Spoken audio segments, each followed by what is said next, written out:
Tarumbeta italia katika anga. Like this.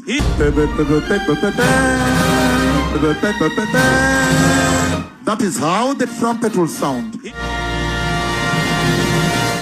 Konene, so kama kuna story imekuwa nikibonga juu yake, this week imekuwa ni story na Kazi Majuu.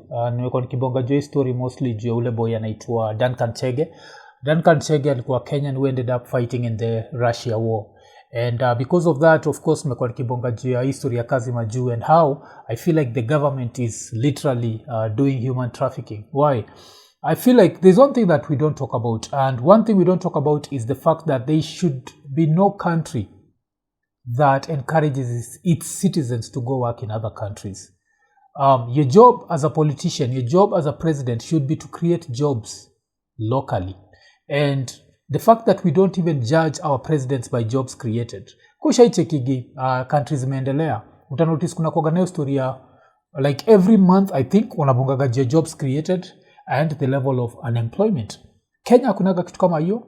And that's the reason why Ruto is confident enough to say this in public. Don't forget, this is the president of a country. And this is what he's saying.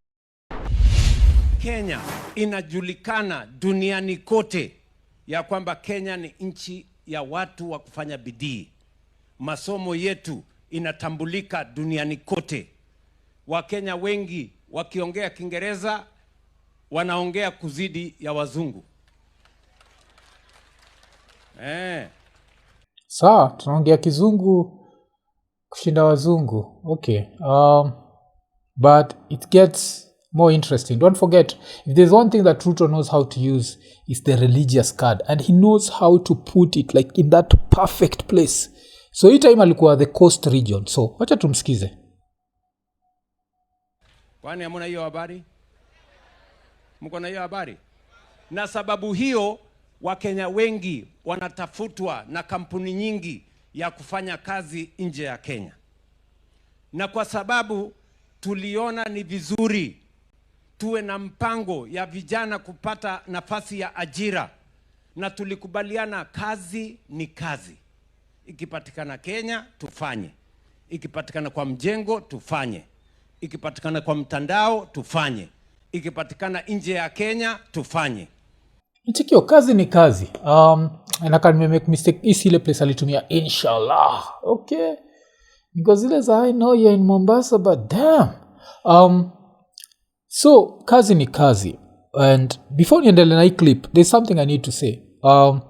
Because of hii podcast naitwa iko nini, nimeweza kuinteract with a lot of Kenyans in the diaspora, especially Kenyans in America. And you'll find even the most successful Kenyans uniambiaga one thing.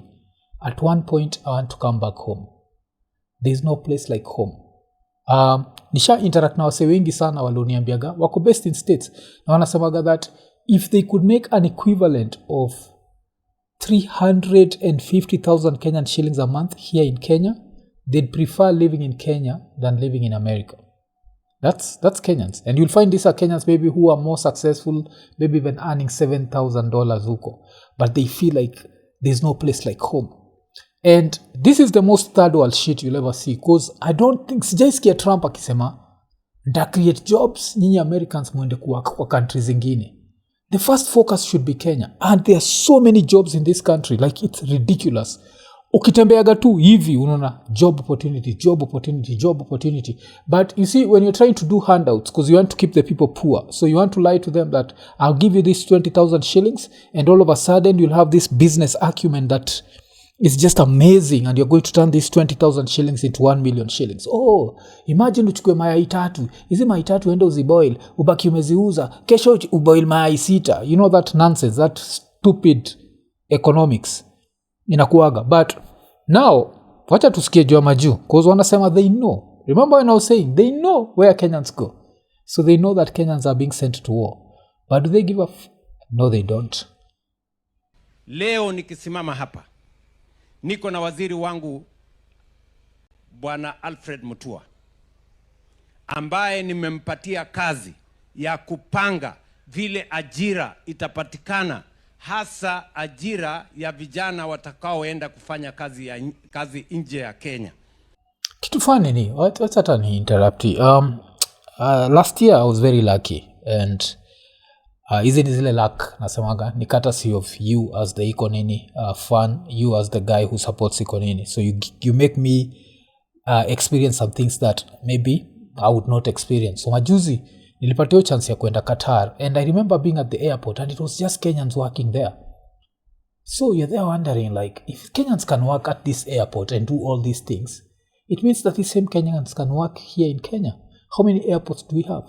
Our airports are very shithole. Unajua zinakuwaga zile za damn, nakwambia hata screens ni za 1920, and these things are not expensive. It's just that there's corruption, and because of corruption things happen the way they happen. So easy jobs tunaenda kufanya huko juu, majuu, that is, are jobs that can be created locally. One of the jobs that I always say, and I saw inaitwa nini, Ethiopia doing that, is how clean Ethiopia is. Nairobi is dirty as fuck. Those are jobs, and we can start finding people for littering, and that's how we get the salaries for all these new people that we are going to employ. Overspeeding is a problem in Kenya. If we start having those speed whatevers, and we make sure that there is a certain level of fighting corruption, where this speed person unapita hapa, kuna mtu akona speed pale, so huyu hata akiwa corrupted, mwingine ata notice huyu alikuwa corrupted, and then there's an invisible supervisor that no one knows, and we'd reduce road accidents. Of course, through the fines, we'd also have enough money to pay everyone that we need to pay. And that's just it. Speed limit signs in Kenya are useless. I don't even know why they are there. Zinakuwaga useless. Unaonaga speed limit ni 20. Na chikifala ya Prado iko on the wrong side of the road kiendesha at 80. And that's just the reality of this country. So no one can tell me that there are no job opportunities in this country. There are job opportunities, and there is money, and there's enough money to pay everyone. The only thing we need to get rid of is corruption. But tuendelee. Kumbuka tunazoongea kizungu, and yes, our president has admitted that he has failed. He does not have any ideas. So apart from handouts, he wants us to go to other countries. And yes, we are going to have fun because jobs in other countries are so good. Sindio? Leo kufikia leo amenipatia taarifa ya kwamba kwa miaka mitatu ya kwanza kulikuwa na wakora wengi, matapeli, kampuni ambazo zilikuwa zinawaibia wa Kenya. Tutakupeleka hapa, lipa hii. Kumbuka hiyo jinga, tio kuna kampuni. Kumbuka niliduigi an interview with 4 people here, and those 4 people talked about how walitapeliwa, and after kutapeliwa na this specific company, that company was like, the only way we are going to take you where you want to go is if you can reach the labor CS Mtua, and if Mtua talks to us, then we are going to take you where we are taking you. So this nonsense that kulikuwa na matapeli wamestopiwa, that company still exists. There is a whole group ya hiyo kampuni. I have like lots of their numbers. Every day wananitumia videos. Do you believe when I tell you every day wananitumia videos? Unani doubt? Stick around uone. Tutakupeleka pale, lipa hii. Kuna kazi mahali fulani na ni ukora. Hawa watu wote, kampuni karibu 1,000 tulisifunga, na tukatengeneza program. Hata nchi ambazo vijana wa Kenya wanaenda kufanya kazi, tukaandikiana na wao bilateral labor agreement. Mkenya akienda pale, tunajua anaenda kufanya kazi gani. Akienda tunajua atalipwa pesa ngapi. Sikia, that's all they care about. Akienda wanajua anaenda kufanya kazi gani, na akienda wanajua atalipwa pesa ngapi. So in this same place, what does Mtua do? He grabs the mic and decides to blame the people who went to Russia and ended up being given guns, wakaambiwa waende wakafight, and end up akiwa blame that somehow it's their fault. Najua it's their fault because kumbuka, by the time wanatoka hapa, the Kenya government knows what you're going to do. So if I was complaining about Russia by last year, when niko na complain last year, which month was this? By May last year, niko nasema that Russia is a little bit tricky. How then can the Kenya government act like haijui what's happening in Russia? Najua. And now Mtua decides to blame. Ana blame literally. Say ati kuna watu wameishia nuko, they're fighting for other countries. Nini sisi, but kumbuka Ruto ametoka kusema that everyone who lives this country, they know what that person is going to do. So we have to ask ourselves, if everyone knows what they're going to do, then how do many Kenyans end up fighting the Russian war? Sindio? Wacha tusikie vile alibonga juu ya the Russian war, alafu. Jambo la pili pia, kama uendi kwa mtandao, piga simu bila malipo 0800-222-2223 0800-2 utaongea na mtu, atakuuliza maswali, atakwambia hapana, huyo ni mkora, wachana na yeye. Nasikia huyo ni mkora, wachana yeye. Bila nakwambia kuna hiyo agency ilikuwa accused hapa, and I gave them the right of reply. Hiyo agency inaitwa Zawadi. I literally gave them right of reply. I was like, you know what, you've been accused of this. Of course, what did they do? They went silent. And Kenyans are still complaining about that Zawadi agency. Is it open? Yes, it's wide open. It's so open that even Mario Naipe is like, damn, that's too open. So, business as usual. Tuendelee. So Mheshimiwa Rais, watu wengine wametoroshwa hapa, wanapelekwa na visitors visa. Watu waliotoka hapa Malindi sasa weko ngambo, walienda na employment job visa. Anayekupatia visitor ama tourist visa, huyo ni mkora. Vijana wengine wamepelekwa ngambo, wanaenda kupigania nchi zingine, wengine wamepotelea kule, wanafanya mambo ya makosa kabisa kwa sababu hawakuelimika ya kwamba jichunge. Na wazazi nawaomba tafadhali. Asikia this nonsense. Ase walitoka hapa, they had contracts, and the contract was they are going to be supermarket agents. Why? And they believed that. Why? Because we've grown up in this society where people believe that all white countries kuna success. And as I keep saying, wasawajui there's a whole section of Europe inaitangwa Eastern Europe, and Eastern Europe ile thagro iko pale, ile shida iko pale. There's no way you can go to an Eastern European country and get a job as a security guard, as a supermarket attendant, as a what? Why? Because countries like Akina Moldova, Romania, Montenegro, Serbia, they exist, and those countries are freaking poor. And those people there are ready to do those jobs. And you know the difference between those people na wewe is their skin color. That means they'll get those jobs. And apart from their skin color, they can speak Russian. Hawezi speak Russian. Utatolewa wapi? Watu wanatolewa Busia huko. Unaenda kuwa supermarket nini huko. And it's up to the government to know that someone who's somewhere in the middle of Bungoma ama Ujakani place naitwa Nyalgunga, there's no way watajua that Russia is a piece of shit. Like the only thing Russia iko nayo ni war peke yake. Imeinvest kwa war na kuna ka dictator fulani. But if it comes to opportunities, it's as close to a third world country as any other country inaweza kuwa. So hakuna hizi opportunities. So these people end up being lied to, and they are taken to the front line, and they are going to be killed. And the Labour CS, who's been encouraging, who has posted even photos of him releasing people akienda Russia, is there saying, oh, I blame them. And then kumbuka ile ujinga ya treat adults like children. Wazazi wa gani? These are adults. They are over 18 years old. You need to treat them like adults. And it's up to pia Kenyans wenyewe. Mushindaga nikiwaambia history ya kuitwa watoto, hamna kubali. Ndio fanya mnatreatiwa kama watoto. Kwa sasa ikikam time ya elections unaambia wazazi ongeeni watoto wenyu watupigia kura. Alafu itakuwa business as usual. Do Kenyans want change? Of course they don't want change. Mine as a rant-upper for 50 years, but you don't want change. Because, let's say, by 2024, the politics would change. So we thought the Okia Omtatas and the Maragas stood a chance. Of course, I think they lost the oomph. Wakabaki wameenda. So right now, what option do we have? We have Kalonzo and we have Ruto. But you know what? We have another option. There's some guy called Boniface Mwangi. That is a very consistent record. Wasiwa Starehe, when they had problems, he's the one guy they used to call. Right now, he wants to run for president. But you know what you're thinking? Oh, alitoa pesa yake wapi? Ni NGO. Aliuza picha zetu kwa wazungu. Oh, mimi siwezi mvotia. Afadhali ni votia umsali bado. Hospitals zikafunga watu wakakufa. Huyo ndio msem power. Huyo msem mwingine alipiga picha zikaendea wazungu. Nachikigio nonsense thinking. But tumalizie na umse, cause wacha tutasikia story yake ya Dubai. Story yake ya Dubai ilikuwa ni okay.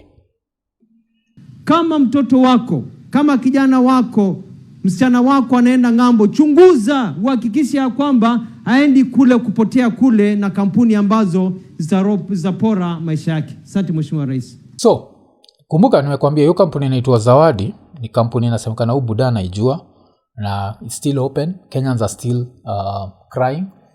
And yeah, I keep getting posts from that group. Like, I'm not in the group itself, but they send me, they just forward stuff to me. Because remember, they reach out to Zawadi. I was like, I need you to have the right of reply. I need you to come here and defend yourself. All these people are saying they paid all this money. They're still being extorted to pay more money. And nothing is happening. But now, of course, wasika mwafu ni maplaya hater. Wakenya jo wanaenda majuu jo kana maisha ni tamu majuu jo. Maisha ni tamu majuu sana. So, umsaka kama kutupatia story ya Dubai. And yeah, wacha tusikie vile vitu zinaendelea Dubai. Dubai ni kuzuri jo. Like damn, hey, Dubai ni kuzuri. Try kuimagine ni msawa boda. Biashara ya boda hapa Kenya. Kuna msasha hii try kupitch the idea to me. So alikama kaniambia mwafu ni aje si nitafutie ndudhi. Afuki nitafutie hii ndudhi. Kila siku nitakupatia sone. Kama ulizo uko sure jo. Kila siku nitakupatia sone. Kwa like kila siku nitakupatia sone. Mimi mwenyewe nafikiria hata kifanya kila kitu naweza pata 1,000. So out of it 1,000 naweza tumia so 3 kwa ngata. Alafu so 3 nibaki nayo uchukue. And of course it's a business that I can't concentrate on, so I had to decline. But let's say Munim Savage by Yanduthi, now he'd be making how much? 1,000 per day. That's 30,000 shillings. That's peanuts. All he needs to do is listen to Alfred Mutua and he can go to Dubai and earn so much. Hapa miezi michache iliyopita tukawachukua vijana wakapata nafasi ya kazi. Tulikuwa hapa kwa hiki kiwanja, tukaenda Kilifi, Mombasa, Kwale. Zaidi ya vijana 10,000 walifika, 3,000 wakapata barua za kazi. Tayari 1,350 wamesafiri. Hata kuna kijana wa pale Mamrui ameniandikia yuko Dubai kama rider, alikuwa bodaboda, analipa shilingi 1,250 kwa kila 120,000 kwa kila mwezi. So hii ni challenge jo. Niko sure ma politicians watching hii show.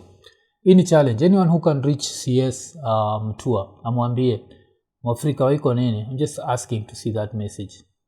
Because I know it's fictional. There's no such message. There's no Kenyan in Dubai who's a boda rider earning 120,000 shillings. That's bullshit. And you know why I know it's bullshit? Because Kenyans in Dubai have internet. And you know what? They post their freaking videos of the life they're going through in Dubai. Especially the Kenyans who've gone there through employment agencies. They're going through hell. But let's listen to this bullshit. 120,000 kwa kila mwezi anafanya kazi. Kwa hivyo mpango huu tutatembea katika nchi yetu muweze kupata nafasi. Jambo la muhimu ni hili. Ukiona mtu anakuambia atakupata nafasi ya kwenda ng'ambo, mchunguze. Kwa sababu kuna watapeli kama vile Mheshimiwa Rais amesema katika mpango wake, kuna watapeli wengi wanajaribu kuchanganya vijana. Watapeli wenyewe wako serikalini. Sasa tushasikia ujinga, wacha sasa tusikie reality sasa. So what's the reality on the ground? First of all, umesikia kuna msawa boda. Msawa boda ni jua nini? Tuko tunaambiwa wasa wanaenda Dubai boda kwa watu wa delivery. And as I keep saying, the internet exists. Back in the days hakukuwa na internet. So what used to happen? Wakenya walikuwa wanaenda majuu. And there are Kenyans who'd live, walikuwa naishi majuu mpaka wanasahau Kiswahili. I know it sounds strange, but it used to happen. There was no internet. Hakukuwa na kila asubuhi kukuremind what Swahili is and unajua keep on toes with your Swahili. Wasi walikuwa wanasahau languages. And then kitu inaitwa internet ikakuja. And because of that, we turned the whole world into a global village. And information wagani instant. So tukasikia that kuna mtu wa delivery ana 120,000, but let's see. This is the latest video from Dubai.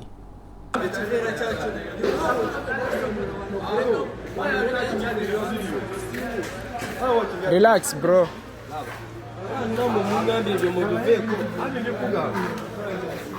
Unachikio noon. Hii noon ni a delivery ni kama Glovo. You can see the way it's very professional, mpaka ina reflect. Your jacket kwa msa amevaa ina reflect. That means he can be seen at all times. So at least to shall establish.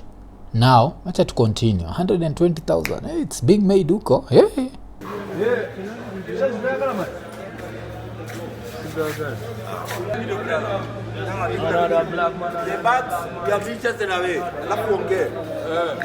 Asa madam, hii situation gani? Sasa tumekuwa nje hapa, wakuta tumekuwa nje kama wapumbavu. Wametupigia simu toka asubuhi, wakatuambia tutoke yani. Tumeshinda nje na sasa tumetoka nje hapa, tujui tuende wapi, tukiwapigia simu washiki simu. Hizi poa bana, hawa jamaa sijui wanatutreat vipi, hajalipa rent. Yani Nacheki. So these are Kenyans in a foreign country who've just been rendered homeless. Najua they've been rendered homeless. Why? Because ule msali wapeleka halipi rent. Anajua the government itself is complicit in their trafficking. So they've come there as cheap labor. So that's what's happening. But niko sure kuna msata kwa mwaf, that's an isolated incident. Uko nje mwafrika jo. Wakenya wana enjoy. Unajua sika nyinyi wagani wale mafala mtakagi kuona Wakenya wakienjoy. Mnataka tu ku-criticize gava. Kwanza mwafrika saizi na cheki. Mwafrika usifu gava. Saizi kuna vile ile check ya Mr. Eggman haijatokea, si ndio? Okay, maybe konene. Najua mwaka ni mpya lakini injili ni ile lemfi. So kama uko US, uko UK, uko Canada ama uko the UAE na unatry kutuma do Kenya, baki umechangamka, ingia lemfi, utabaki umepata the most competitive rates. Lakini apart from that, on your first transaction ya $100 or more utapata $20 sign up reward. So unangoja nini? Baki umechangamka, chap ingia lemfi, international payments for everyone. Ekonene. Cheka ijatokea, but wacha tucheki. This is what's happening. So wacha tutoke now. Tumetoka Dubai, wacha tuende Turkey kidogo. Tutarudi Dubai, but wacha tuende. Unakwambia wasa na enjoy huku nje. Buda jo.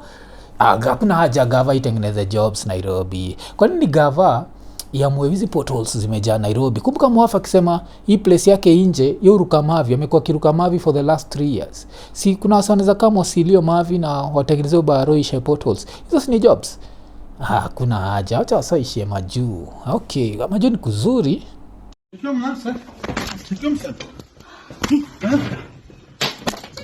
Police. I'm taking to the police. I'm taking to the police. I want my bags. Camera police.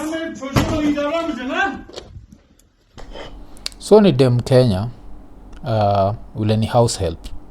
And where is she? She's somewhere in Turkey. And as you can see, anapigwa coffee. She's in a foreign land.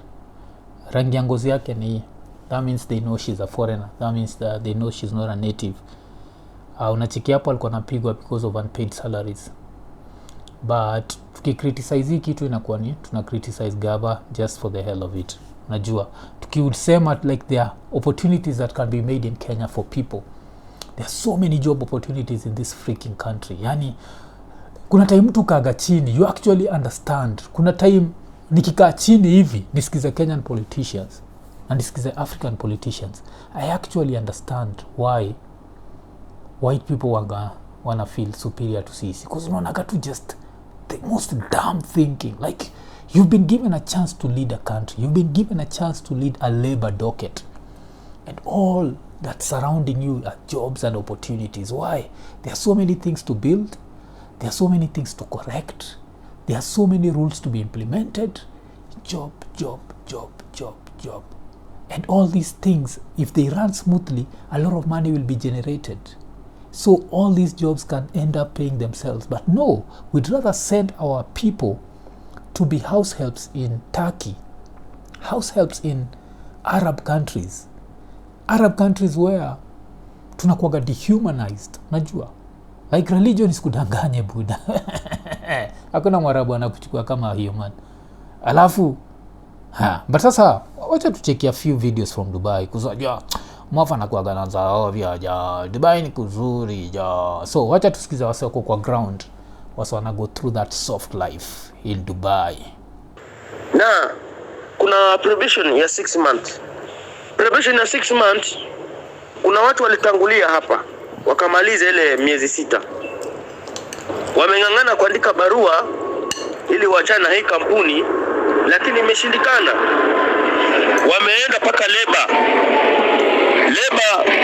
wamekuja kwa ofisi ya hiyo kampuni iliyotuleta, wakajaribu kuongea nao lakini ikashindikana. kwa sababu anasema sasa sisi tumeleta huyu mtu hata kama ni probation imeisha, lakini miaka miwili haijaisha na huyu mtu tunamdai. Akikubandikiza kwamba anakudai pesa yake, utampeleka wapi? Mtu mwenye acha niwaambie mtu mwenye kampuni UAE, achana naye bwana. Watu tunaoona watu wameenda leba, Wahindi wameenda leba. Nasikia hiyo. So unafikishwa huko Dubai, alafu kuna msa alikupeleka alitumia pesa yake kufikisha huko. So ukifika huko unasikia ni 6 months probation. I think it's just 6 months ili ana recover do yake, and after that 6 months they don't release you, so you're basically working for free. And then you can go on the internet and you see the CS there like, nimepeleka watu Dubai, watu wanaenjoy huko Dubai, and this nonsense. And it's annoying because I'm sure there is a labor CS that we can get that can come up with and be like, you know what, there are ways we can make jobs. We can even get a president who can create jobs. But we have our heads stuck up, our kundules like that. Hatuwezi kaa chini for a second and just put tribalism aside, because this nonsense, this is hii ni sisi tumejiletea. Unajua hii nonsense, hata maboi na watetea wakiwa majuu. Hii ni because wakirudi hapa Kenya they still vote for one of these clowns who itakuwa one term. Itakuwa ni bullshit. Itakuwa ni give me your ideas, how you going to create jobs, how you going to repatriate Kenyans and bring them back. Saizi nasemekana tayari Ethiopia iko na assembly plants za like electric cars China. Those are jobs created. But sisi we'd rather a country join za kufrustrate. But sikia, hii ni kwa mtu iko kwa ground. So nasikia vile ukishafika huko, even leaving that job becomes hell. Why? Because those countries, they don't have laws that actually work for foreigners. And kungangana kuachana hii kampuni, lakini haiwezekani. Wamengangana kabisa, lakini imeshindikana. So ukiniambia kwamba wakuja huku kujitafutia, ufike huku ujitafutie kazi mingine, utapata it's okay, but huyo mtu mwenye atakaye kuchukua itafikia mahali atakuja kuruka pia. Atasema okay, it's okay, wacha nikuchukue kikazi, but itakuwa shida kwako sana. Tena itakuwa shida kubwa sana, maana hapo hata serikali ya hapa yule akienda kuripoti, serikali hapo itakuchukulia hatua kubwa sana. Nasikia. So basically ni vile nilikuwa nasema ni human trafficking, because if I got a job and I'm not allowed to change this job, no matter how bad the conditions are, it's basically slave labor. And slave labor ni what? It's part of human trafficking. And then you hear the president thumping his chest that, you know what, we have the best English in the world. The people who go to these countries don't even go to do English jobs. Wanaenda to do these physical jobs. Nikoshua kuna Wakenya walidedi wakitengeneza Qatar Stadium. Kumbuka vile ilikuwa. The conditions were horrible. The conditions were so horrible that majuzi tulikuwa na nani, I think nani ndiye alikuwa anatuchanua hii story. I think ni Sajid alikuwa anatuchanua vile Microsoft wanatry kutengeneza zinaitwa ni data centers Kenya. But they've come up with rules that even Kenyan contractors are there like, what the fuck? So one of the rules that Microsoft wame come up nayo ni for them to build a data center in Kenya, no Kenyan is allowed to die during the building of that data center. Another thing ni no Kenyan is allowed to be injured wakati wa hii data center inatengenezwa. You think Qatar gives a fuck? Qatar hawajali. Kwa sababu kuja na ngozi nyeusi kufa huko. Alafu president wako iko hapo, endeni mfanye kazi huko. Cheki. No ideas. History ya your data center will it work hapa? But I don't think, I highly doubt kama itaenda hapa. Why? Look at it, these are all job opportunities. Na cheki, instead of this nonsense ya kupatiana handouts, ati wechukua 20,000 wene anzisha biashara. Biashara gani unaanza na 20k? Alafu na chiki nikiambia wase hawezi anza business na 20k, unasikia fala iko pale, mwafu you're talking from a point of privilege. No, I'm talking from a point of reality. If you give 100 people 20,000 shillings each, 99 of them are going to lose the money. Only one person is going to make it. So in the grand scheme of things, you've wasted the money. If you take the same amount of money, which is 2 billion, and you invest it in something else, you might create a few jobs, but those jobs will be there, and those jobs will impact more people than this one of handout payment that you've given, because 20,000 shillings is not going to change anyone's life. After 1 week or 1 month, they're going to be back to the exact same spot where they were, and that's the reality. But wacha tucheki story ya Dubai bado. To stick na Dubai, kumbuka ile tuliambiwa kuna msee alituma nini ya 120,000, and I keep saying kuna watu wapenda kukata video, so nataka mkate hii video na mbaki imepatia CS, muambie tu challenge from Africa. I want to see that message of that Kenyan who sent a message from Dubai claiming he makes 120,000 from being a boda rider. You know, I want to see that message because I can smell bullshit from a mile away. Nothing like that happened. Tuendelee. The reality in Dubai. This is the reality.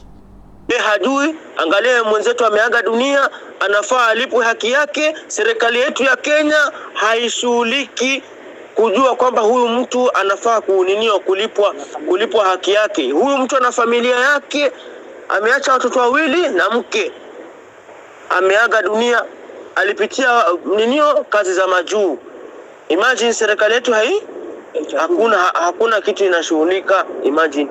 So wewe kama umeamua kuja, mimi nakutakia laheri na kuombea dua sana ufike hapa UAE, pia wewe uyaone. Pengine Skivlon sana sema anakuombea dua ufike huko UAE, pia wewe uyaone. Alafu mesikia na bonga joke na mtu alidedi and no one cares. Same thing will happen in Russia. Wasona dedi, no one retrieves the bodies. Because if you come to history of Russia, if I was to digress and go there, kuna history niliona, very sad story. Yeah, like one of the families ilo amelose someone in Russia. Ilikuwa ni family of slain Kenyan soldier in Russia buries an empty coffin. Kwa ni msanaitwa Charles Wangari, a Kenyan soldier who died in the Russian battlefields and whose body is yet to be retrieved. Alikuwa buried in the absence. Ilikuwa ni Mukurweini, hizo Masai za Nyeri. And that's the reality of this Kazi Majuu nonsense. That's the reality, and it's nonsense. Because there's no way you can convince me that a third world country does not have job opportunities. And everywhere that I see underdevelopment.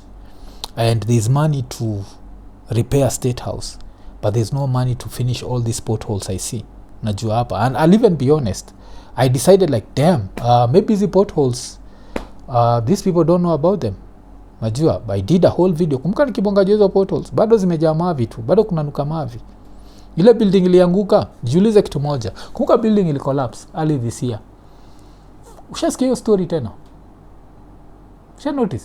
No one is going anywhere.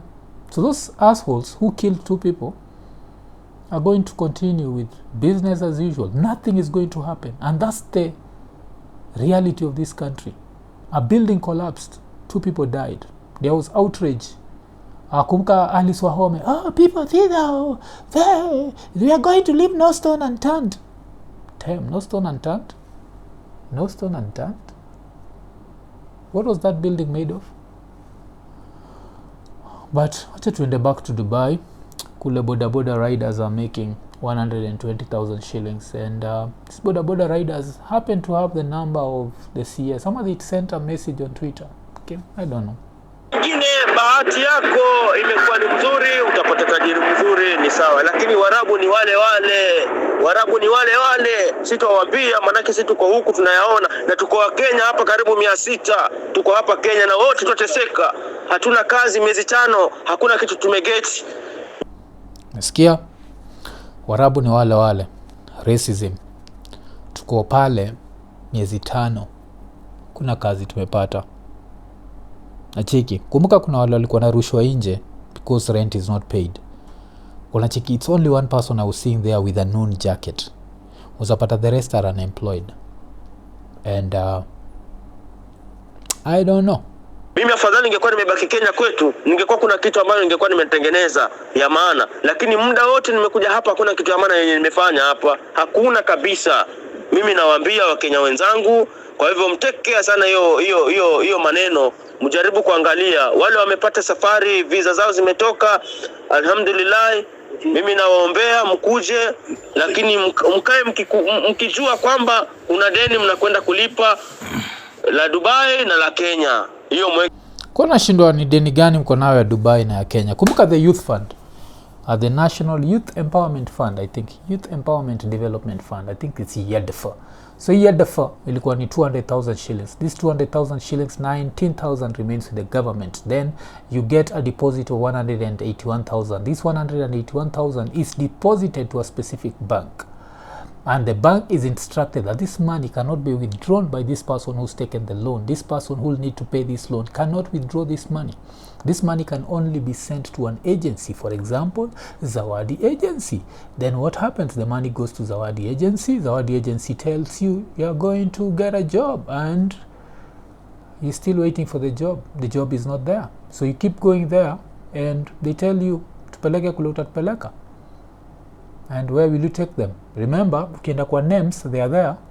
Ama niyo National Employment blah blah blah, they are there. Ama ni NEA, yes, National Employment Authority, yes, they are there. And they are recognized by the CS, so they don't need to do anything. So what are you going to do?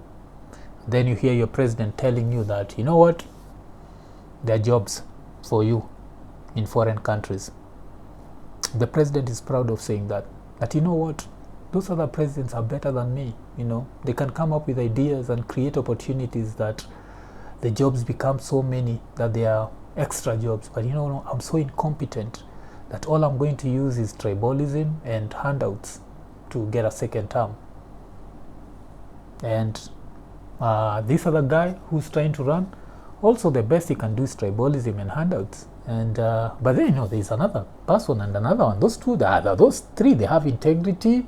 They can come up with fresh ideas, but one of them made his wealth through working and taking photos, but some of these photos were internationally recognized, so that means let's look down upon him.